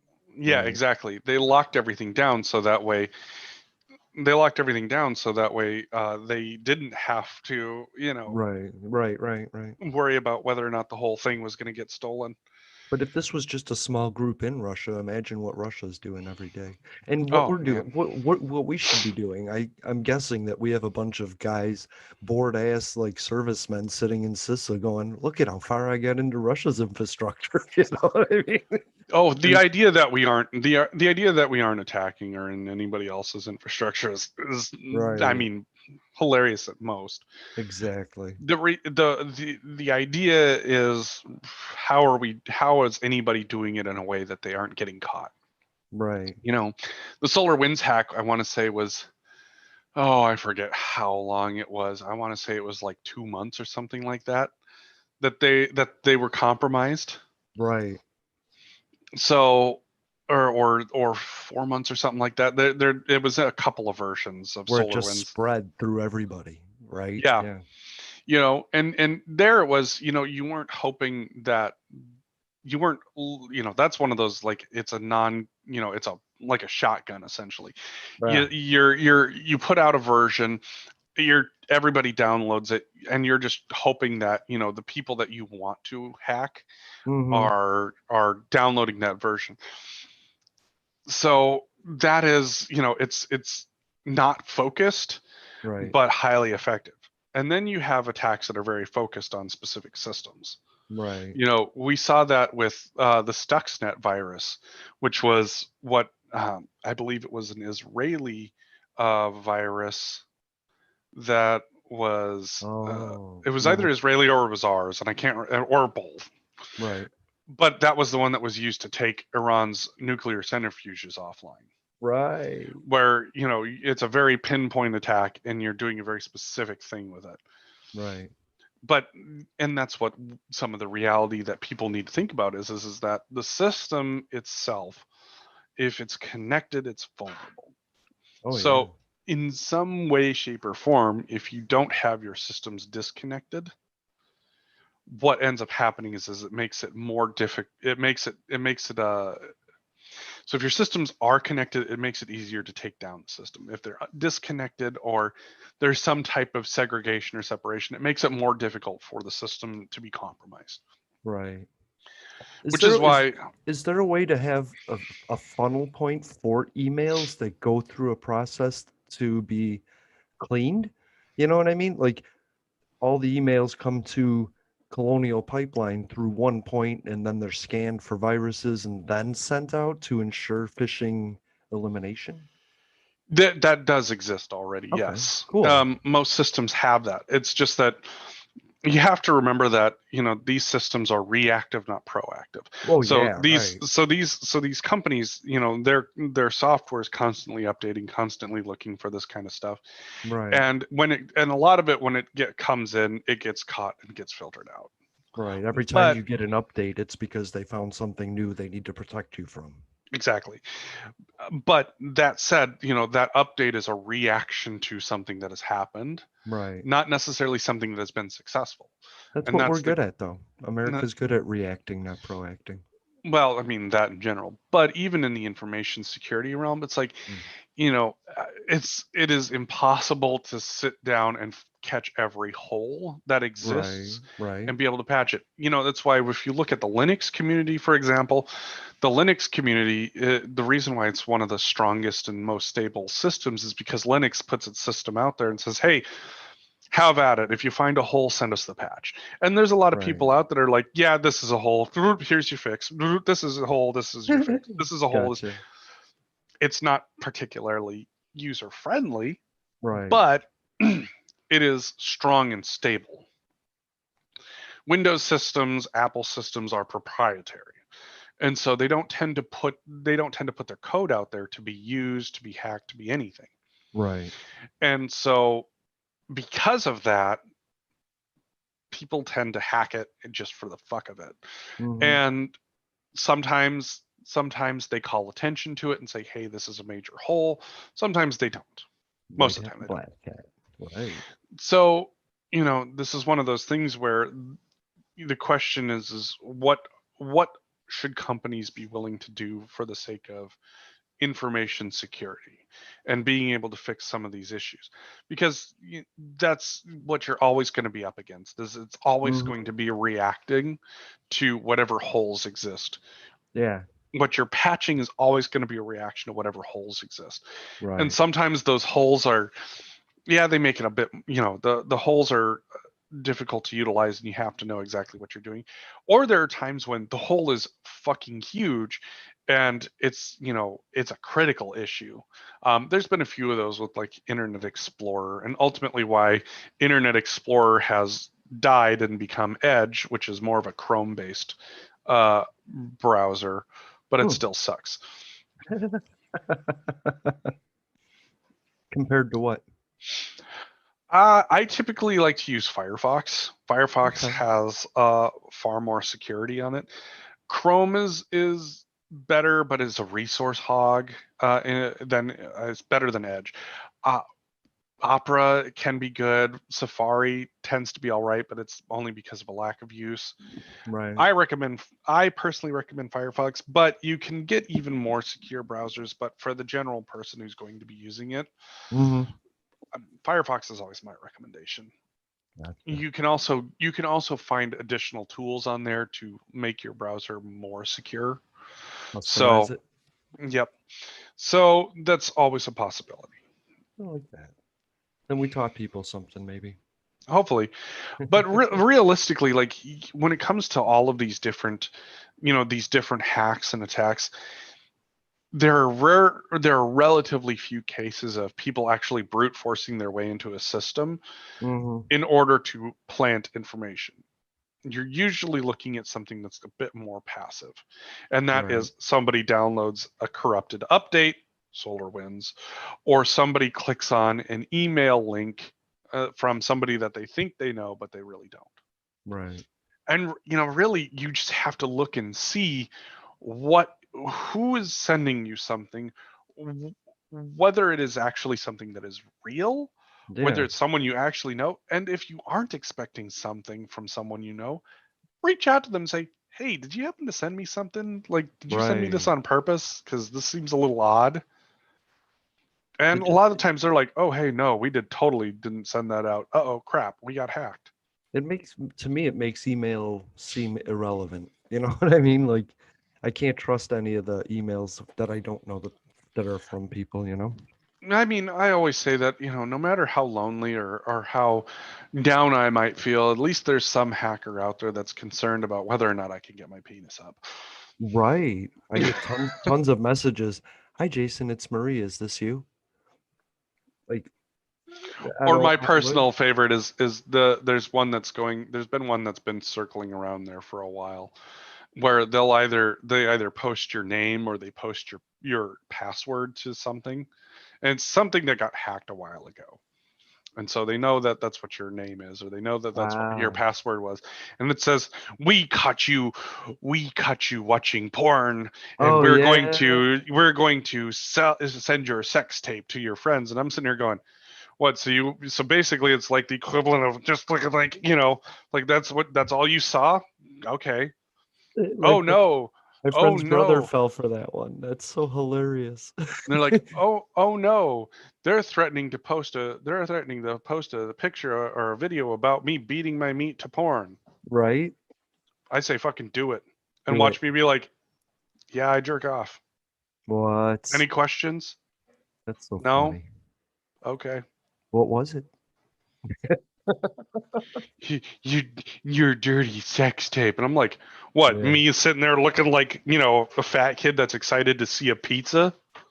I mean, the one thing that excited me about Donald Trump, it was that he didn't do email, so he could never fall for the Prince of Nigeria scam. But I'm almost sure he would have if he had had email, you know what I mean? He might have fallen for the Prince of Nigeria scam if the Prince of Nigeria knew Jeffrey Epstein. I just think he could have set up a whole summit based on I'm going to get this money from Nigeria and it's going to save our country. Oh Christ, that's You know? that's like that Futurama episode. Is it? Yeah, Futurama did an episode about the whole Nigerian prince scheme. It's really funny. And basically everybody just keeps getting like further and further in debt, and Yeah, because they won the Spanish lottery or whatever. yeah. It's so funny. But It is real, that. that's all of that is just like it's scare tactics to try and get you to send money, Hmm. and or to try and shame you, like the act of beating it is so shameful. Right. It is to a lot of people. It might be to a lot of people, but I don't do it in public. Yeah. And if somebody wants to publicly shame me for beating it, I'm gonna be like, okay, ooh, there's Debbie. Oh, is she ready to join? Are we swapping? Are we swapping? Jason's like, hey, are you ready to join?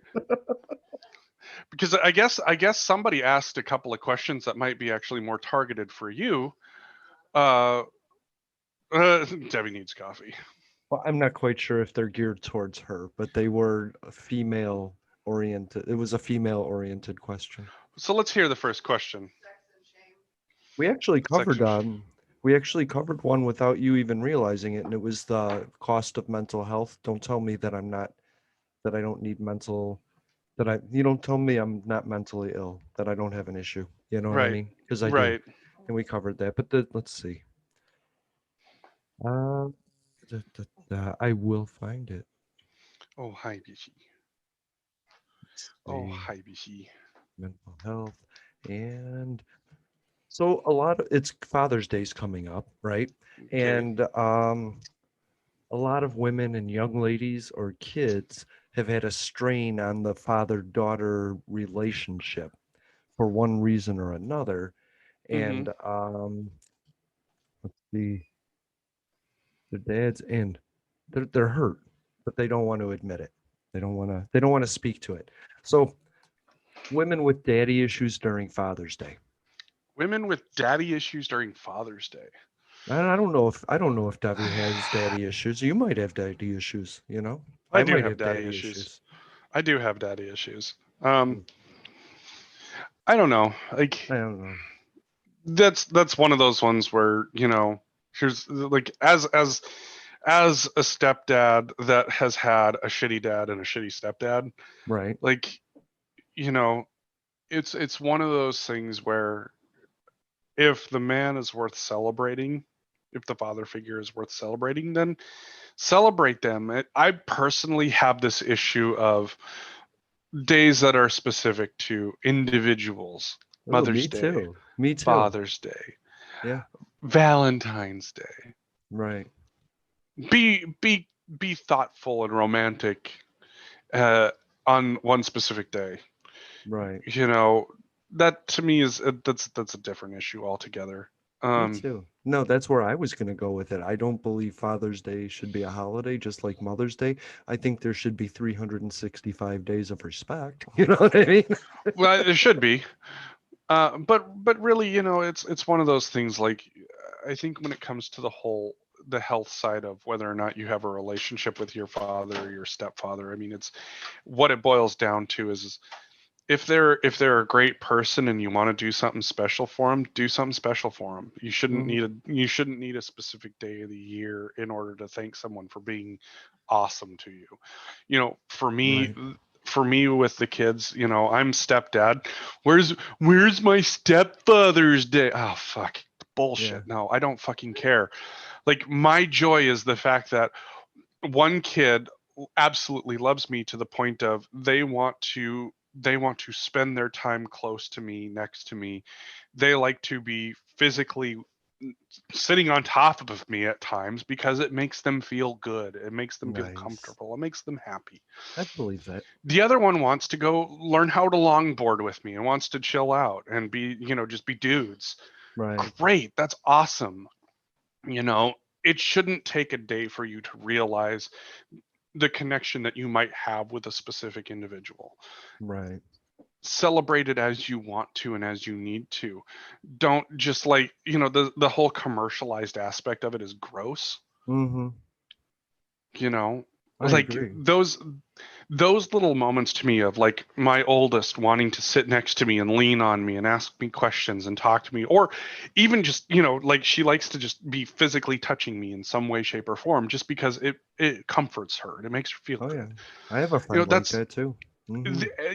that means more to me than any Father's Day card or any or anything like that. I mean, do I appreciate homemade stuff? Absolutely. I've got a like one of my kids figured out how to make the Mario mushroom, the power up mushroom, uh, in Excel, and made that for me for Father's Day, and I have that on the That, fridge. that's It's cool. awesome to me because it's I love that stuff.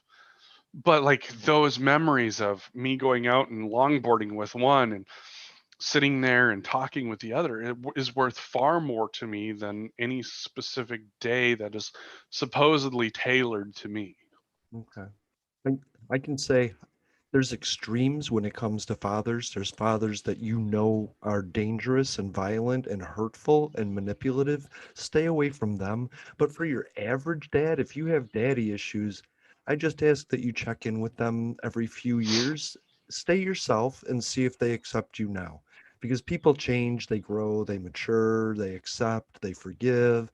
And so sometimes check in with somebody that you let go, but don't hang on to them hoping you can change them, but check in on them and hope that they changed, you know? I've accepted that my dad is who my dad is. My father has been the same person that I've been able to know and observe for the last Hmm. 25, 30 years. There you go. And he's not going to change. And the idea that I could expect him to change into something else is a fool's errand. Of He course. hasn't, the only thing that has changed is what he has become engrossed in. He went from alcohol to religion. The level of intensity is the same. Right.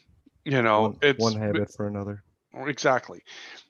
Is he trying to become a better person? Sure.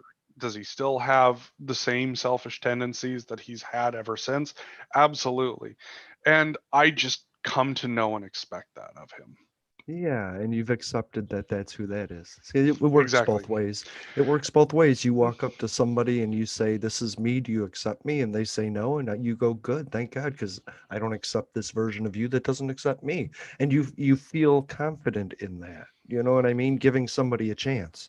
I I always feel confident in giving somebody a chance, but I have no problem going, "Thanks, you failed this round. See you next year." You know? that's like my grandmother. It's like, my grandmother refuses to take responsibility for her actions that had done harm to me and my aunt. Mm, And you know, uh I have heard her apologies a couple of different times. They're not apologies. It just basically, I'm sorry that you felt that way and that you were blah blah blah. It's like, okay, I'm done listening. Thanks for trying. right. And she's never going to change, and that's fine. That's why she's not an active member of my life. Right, and you have a generous and great family, and that's what family is.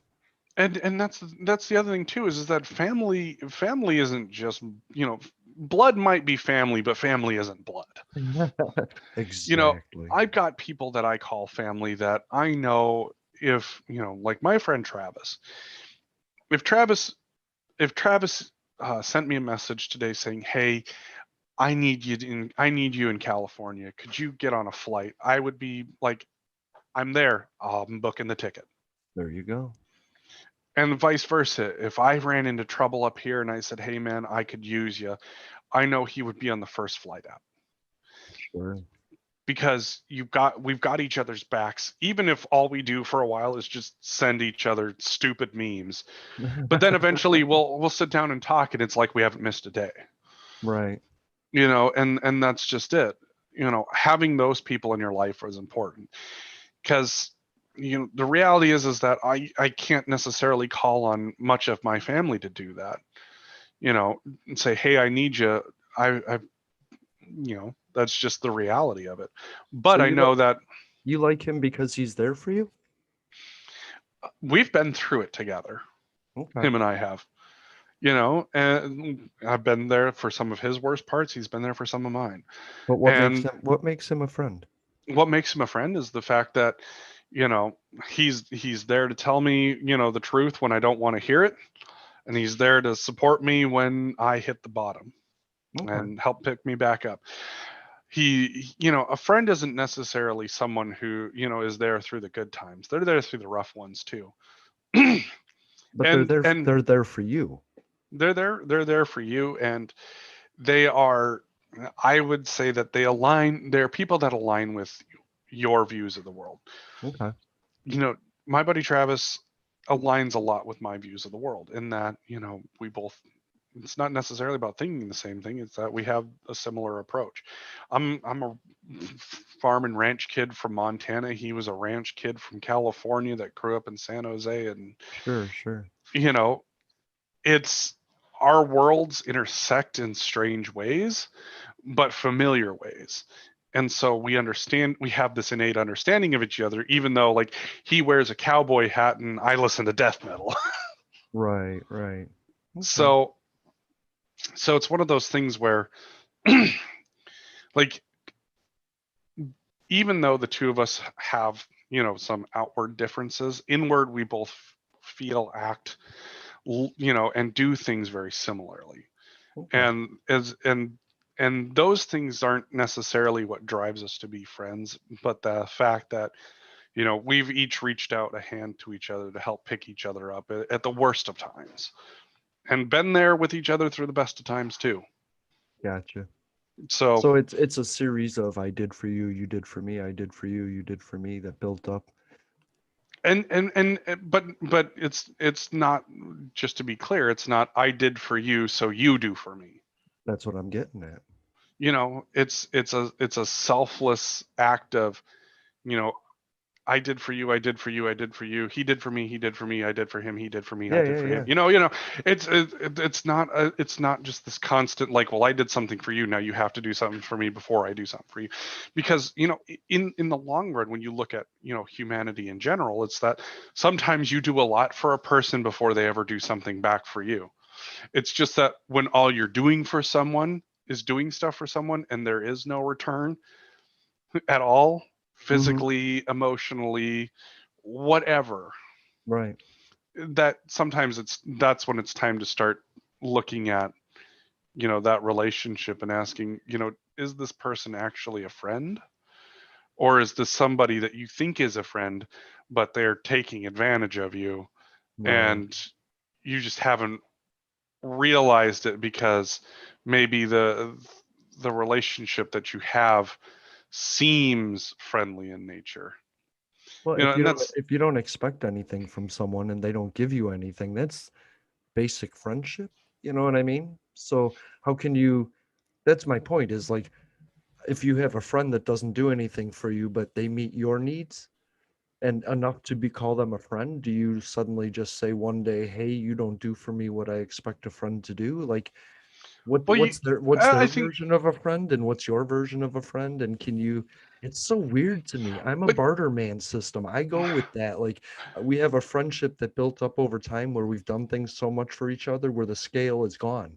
Like I don't mhm. even know. I don't know if it's balanced or unbalanced. We've done so much. But other times I have friends that are like, "Well, you did that for me to make you happy. So, whatever. That's what a friend does." And I'm like, "Yeah, that's true, but I'm not going to spend my life giving, and not getting. But And that's just it, is, there, that whole concept of what is friendship. I mean, yeah, yeah, like, you kind of hit it on the head. Friendship is a little bit different for everybody, and that's exactly. one of those things where you have to understand the kind of person that you are and the kind of person that they are.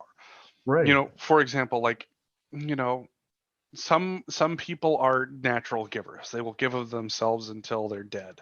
right, Some friends are, they're acts of service people. Some people are emotional support and love. Some people are, right. it's about knowing the person. It's just that universally, if someone is a taker, and then when you're down in some way, shape, or form, and you're like, I could use a friend, and they're, unavailable, either Mm-hmm. physically, emotionally, financially, whatever. Right. Personally, I don't like to mix friends and money. That's just my thing. That's my thing too, yeah. um when that person is unavailable, but magically they have enough to just take from you. Obviously you don't have a friend, you have a leech. Kind of, but I mean, a basketball makes a horrible snare drum, but it makes a perfect basketball. True, but as someone who's constantly taking of you but not giving anything in return also makes for a terrible friend. Yeah. Yeah, yeah. And that's just it, is that you know you have to understand what your expectations are and not put expectations on other people. That's a tough thing, right? Yeah. Exactly, because you can't be sitting there giving of someone and then suddenly be like, well, I expected you to. Well, did you ask them to? Right. Well, yeah, No. was the deal in advance, or did you plan on telling me about it after I did Oh, my part? Debbie says ask people versus guess people, and that is a whole subject that Yeah. Debbie could totally just like take over for an hour about ask versus guess. Well, there That's you that's a go. fantastic. That's something for you to do your research on. Ask people versus guess people. I think we talked about that in our conversational introverts that Devi and I had. Oh yeah, you guys did talk about that. Yeah, yeah. Conversational introverts. But I love talking to Devi about anything. That's why I So skewed it so that way. Friendship is just it's a weird thing, and everybody fits a different role, but mhm. you're right. If I always say, if you are in a group of 10 surrounded by 10 givers, it's wonderful, but if you put one taker in there, suddenly everybody's upset because it's not being shared. Like we talked about money earlier, there's a system in where money just transfers and never disappears, but a taker takes it. You know Oh what I yeah, mean? that's just and that's just it. Is like like I know that sometimes the balance tends to lean a little heavy for a while in one direction or another, Sure, but sure. then all of a sudden that balance then shifts, and you suddenly you end up being somebody who's getting a lot from someone. Hmm. It all just depends on the system that you have, and the question of whether or not you need to distance yourself from someone because you're putting expectations on them, and Right. you need to figure that out, or if the person is you've made your expectations clear and the person just isn't living up to them. Right. And that's and really, it boils down to whether it's a friendship, whether it's an interpersonal relationship of a work kind, whether it's an intimate Mhm. relationship. You have to be able to talk to each other, and you have to be able to communicate with each other and be Yeah, open right? about what your expectations are, when you're upset, when you're happy, Yeah, when. You know, Debbie and I, we get along famously, but there are times where I suck at communicating, and there are times yeah, when Debbie sucks at communicating. yeah, And then we get pissed at each other for not communicating. And then we finally just like, okay, this is fucking stupid. We need to sit down and talk. yeah. And then you come to realize that all of the things that have built up have been because, well, I sucked at, actually talking to Debbie about something, and or Debbie sucked about talking to me about something, or I Whoa. sucked at listening to what Debbie was saying. There you go. It's one of those things where communication is what makes or breaks anything, Yeah. any relationship. Well, I think honestly, the problem is Debbie has a problem with you, and then so she thinks about it. And so she asks a question, answers it, asks answers, and has a conversation, but that comes to you and is like, blah, blah, blah, blah, blah. And you're like, I'm not there. I'm on level one down here. Like, and so Oh, I'm I notorious. I'm notorious for that. And that's one thing that I've actually been working on is that. Me too. I address it immediately, and people think that I've put thought into it. But honestly, I want to be on the same level as you. So when something happens, I'm like, hey, that just happened, right? And you're like, yes. And I'm like, good. I put no thought into that question. Why? You You're right. know? And for me, it's just like, it's something that, Debbie has said to me, and they've said, this is something you need to work on. Hmm. And I'm like, okay, I'll start trying to work on this. And then finally got to the head. It's like, you need to work on this. And so part of my issues is exactly that. It's like I ask a question, I answer the question as Hmm. if I'm answering, as if it's Debbie answering the question. Right, And right. that's how I dug myself into a stupid fucking hole, is rather than, you know, communicating with Debbie and saying, hey, this is what I'm feeling and I'm experiencing. Right. And Debbie being like, okay, you're entitled to your feeling, but it's wrong. Right, but let's talk about it from the start there.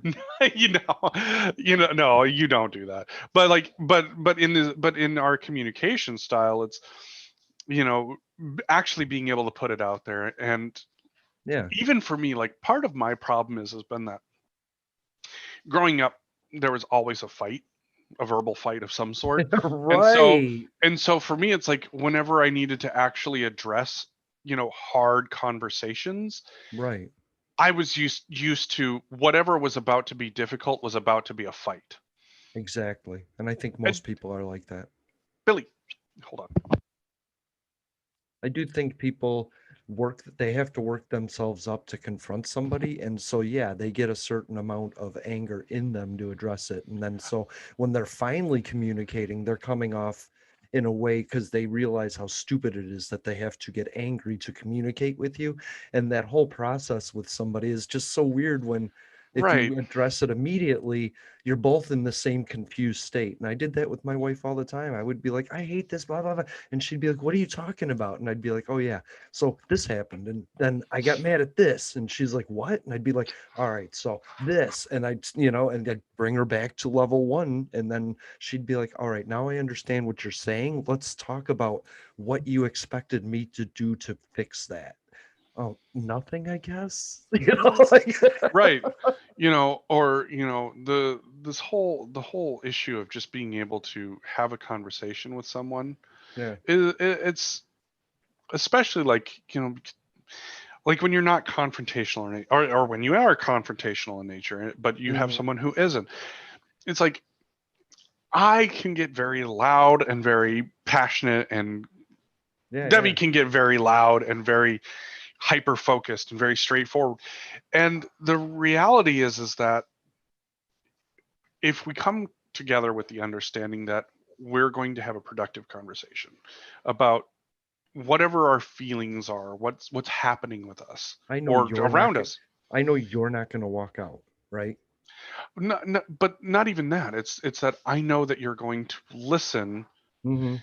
not just to respond, but we're going to listen to each other. We're going to Right. take into account each other's feelings, each other's points of view, because quite frankly, like, there are things that, the way that Debbie interacts, that if you think about any other person, you'd be like, oh God, something's going on. But then when you think about how Debbie is, it's like, this is how Debbie does Debbie. Right. And it's like, okay, I need to take my feelings and my expectations of what this is and understand that this is mine, Mhm. and not place that on Debbie. And Right. that has been, and quite frankly, that has been my learning curve lately. We do that with people, right? A lot. Like, this is my problem and it's your fault because you're here to listen to me. And yeah, I had that issue the other day and I was just I freaked out for a separate reason and my friend was there and caught it, and but we talked about it and I was like, no, that was my What is it? issue. Like What that is was it, my issue. Debbie? What is it that you've been saying? It's not my job to manage your feelings. Yes, we talked about that a couple episodes ago, and I actually titled it, this is my feeling and I own it. Now, can you help me talk Yeah, about and I think it? that's one of those things. Like, I- you know, yeah, exact of reception bias, and that's, Hmm. oh, what is it? Perception bias. Okay, the way that you perceive me coming off, Right. you know, Isn't my problem. isn't my, yeah, Right. How you think I'm not mad at you. That's just me. Yep. right, yeah. Like, if I'm being a dick to you on purpose, that's my job. But if Right. you perceive me as being a dick to you, that's your responsibility. Right. If I'm just being me. I tell people that all the time. No, I'll tell you when I'm upset. Like I'm not upset. Yeah. So and that's something that I've really had, that, granted, the therapist that I'm working with hasn't quite expressed it that way. That's been my recent focus on on learning is, Yeah. you know, what am I perceiving and how is that, my problem? Right. You know, I And had a and then that's a lot of it is that there are certain things that I have perceived from Debbie. And when I sit down and talk to Debbie about it, Debbie looks like I'm just absolutely fucking blindsided. Like, where in the yeah, fuck did this come from? story of my life. Everybody does And the that. same thing has happened with Debbie to me, and it's just like, okay, we're both like Yeah. owning your feelings about something. Sure.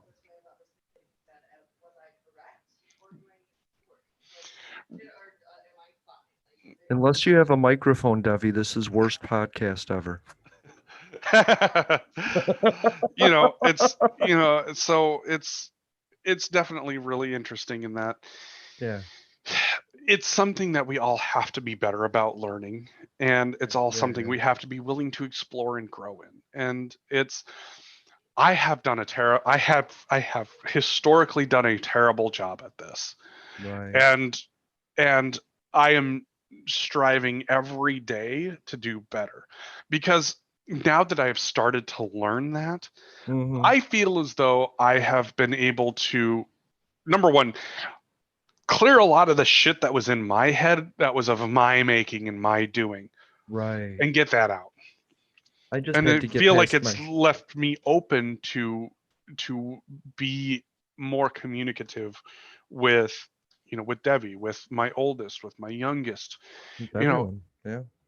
it's something that I, now that I have started to learn it, I wish I would have started learning it longer ago.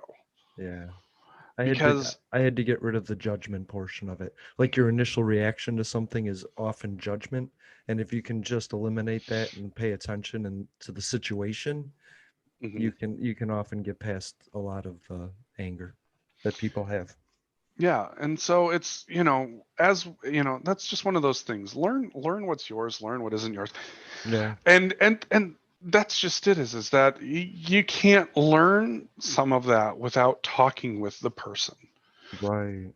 Like, when Devi gets hyper focused and gets intense, sometimes Devi sounds angry. Right. But Devi's not actually angry. Mm-mm. She's focused. And Debbie doesn't think that they're angry. Right. And so it's like, that's on me. That's on me. Like, Right. why am I perceiving that anger? Why am I perceiving that anger?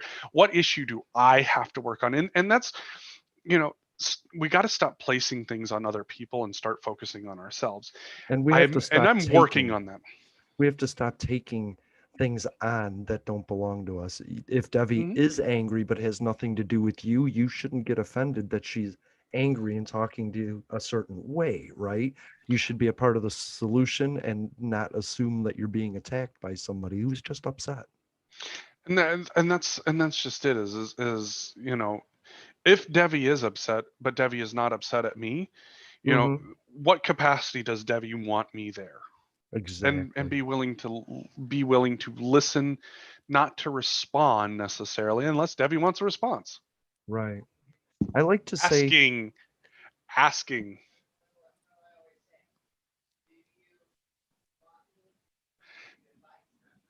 do you want me, Debbie's like, do you want me to give you advice, or do you want me to just listen?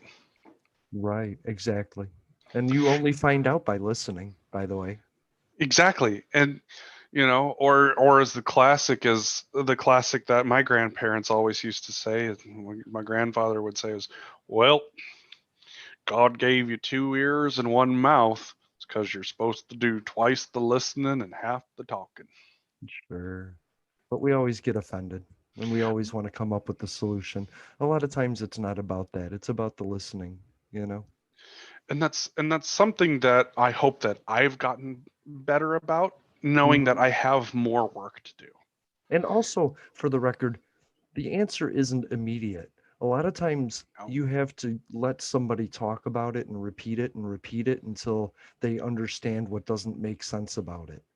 Oh God. Until they realize, oh, this is where my error in thinking is. And you're just there to go, are you sure that's accurate? There's Maybe, like, you know? There's been a couple of times where Debbie's had to be like, "Listen, we're going to call this conversation for the night because we're both Right? tired, and this is Yes. just going to go in the wrong direction if we don't stop for tonight." Yes. That And that's, makes and sense. and sometimes that is the acceptable answers, is that you're tired, you're exhausted, you've done some labor, Yeah. and you're at the point of just like, "Meow." Yeah. Knowing your limits and your boundaries, even just on a physical sense, can help you with the mental side of things. Yeah. And you're not both wrong. Like I always say, if I'm looking at a map of water of the United States and you're looking at a map of migration patterns, we're not wrong in what we're talking about. We just have different perspectives on the environment around us. And Right. some we need to process, a lot of people need to process this stuff. But I do want to say, like, it's important. I always see life as a dinner table. If I'm in your life and you're not telling me where to sit, that I'm standing in the corner waiting and I'm confused. But if you sit me down and say, "Can we talk?" then I know where my role is, and that makes it easier for me. Now, Hmm. I need you to help me fix this. Okay, that's a different role, you know. So, Right. I but I don't take that on myself now. I don't assume that when people say, "Oh my God, I need this," they're coming to me saying specifically from you, "I need it." What I hear Hmm. them saying is, "This is my problem. This is what I think the help would look like." And maybe you know somebody, but not necessarily on me. I don't have to go above and beyond myself to help people sometimes. Sometimes that means it's their problem and I'm just there as support. Other times it's my life lesson. And no, you got to know the Right. difference there, you know. Right. So, Oh, I love you. Do you have any anime suggestions? Jujutsu Kaisen is You're absolutely fucking kidding awesome. me. You're fucking No, kidding me. That's what I've been watching. That I was going to love be it. my recommendation. These curses and everything. It's fantastic. Fuck I yeah. I need to catch up on it because I best of friend. Jason's been watching it too. I'm still in the first season though. Yeah, yeah. Same. I need to watch number two. So, That's awesome. well, I'm so happy with about that. that, With that. Love you. love you too.